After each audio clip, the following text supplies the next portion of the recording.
ठाणे रत्नागिरीमध्ये गॅस एजन्सीना व्यावसायिक सिलेंडरचा पुरवठा निम्म्यावर। अमरावतीमध्ये घरगुती सिलेंडरसाठी आठवडाभर वेटी, तर नागपुरात छोट्या हॉटेलवाल्यांकडून सर्रास घरगुती सिलेंडरचा वापर। सोलापूर कोल्हापुरातही बोजवारा। राखीव पेट्रोलियम साठा खुला करण्यास भारताचा नकार।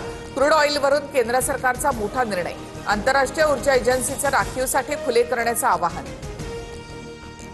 देशात पेट्रोल आणि डिझेलच्या किमती वाढणार नाहीत। भारताकडे पेट्रोल, डिझेल, एलपीजीचा पुरेसा साठा उपलब्ध। केंद्रीय पेट्रोलियम मंत्रालयाची माहिती। एलएनजी तुटवड्याचा ऑटो इंडस्ट्री, फार्मा कंपन्यांना मोठा फटका। एमआयडीसीला दररोज 250 ते 300 मेट्रिक टन एलएनजीची गरज।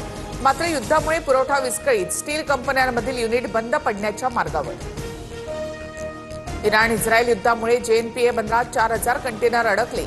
कंपन्यांकडून शिपिंग करण्यास नकार, तर नाना पटोलेंकडून जेएनपीए परिसराची पाहणी परिस्थिती सभागृहामध्ये मांडणार।